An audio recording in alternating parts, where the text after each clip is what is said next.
Good morning, everybody. Happy Tuesday. It's October. Today, I'm just going to go over a couple things we've got coming up. We're just about 2 weeks away from our shred event. I'll share a screen with you, kind of move through that. I've had a few questions on some of the charts that we've sent out, so I'll spend a bit of time on that as well. Anyway, next Thursday, we're having a public service, kind of a fall gathering or get together at Oak Hill Wine and Bistro, the old Vino 100. Really nice place. It, the public service part is a shredding event. We send so much stuff out. We all get so much stuff in the mail, and to secure it, we are supposed to shred it. I mean, at home, every credit card invitation that comes out, everything. I've had, one of my good friends worked as a DA here in Fresno County. He worked, the fraud department, identity theft, and it's so impossible to really, people are stealing your identity and stealing money out of your bank accounts and so forth. Shred your stuff. So this event is really to make sure we can provide that service to shred and secure your documents. So come by, bring your shred. You pull up to the truck, just drop it off in the truck. It'll be right up front of Vino. Inside, we're just going to be having a Chris Serrano from Hope Family Wines, pouring some Austin Hope wines. Just a little wine tasting, have some decent heavy appetizers kind of thing.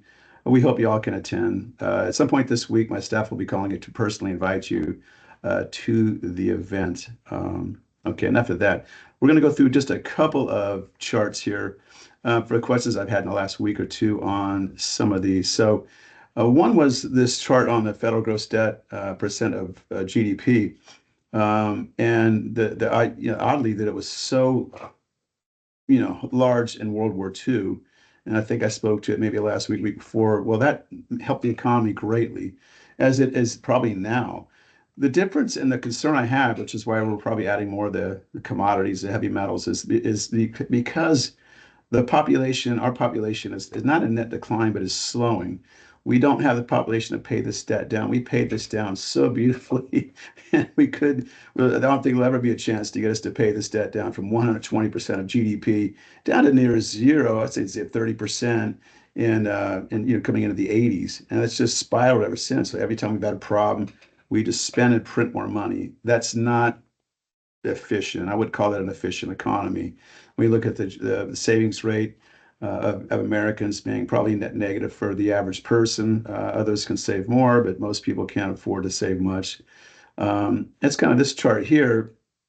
I think it's a great Warren Buffett quote. It's, why are we spending money and borrowing to buy things we don't need with money we don't have? And this is certainly, just under 5 trillion in debt. That's money we don't have. On the consumer side, we're all spending to buy things we don't probably need in the end. The last one, which was a question I have, which is, labor force participation. What does that even mean? This is just the amount of households that are working. So we can explain this back in the 50s, when in the 60s, we really, dads worked and moms did. Moms stayed home. So as we hit the 80s, moms went to work. And as this, we can explain the decline here. We have deep recessions here in these two periods. COVID especially saw a large drop because no one was working. But as the aging population, as we age, more people are coming out of the workforce. And that also creates a drag on going back to the other slide. How are we going to pay off this debt with an aging population?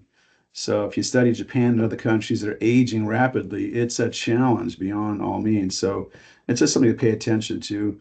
Lastly, one of the things a lot of clients calling, hey, what about this stock or this stock? What do you think about this? I can't find any compelling values in many sectors of the stock market.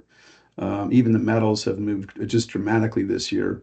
So as I urge all the time, it's time to be cautious, be cautious, keep your eyes over your shoulder on what may be coming from behind you, so anyway, enough of all that. The charts are fun for me, probably not for you guys, but I appreciate you listening and tuning in. Again, the event will be next Thursday, the 16th. We hope you all can come to that, and we look forward to seeing you if you can make it. Anyway, you guys have a good one. Thanks much.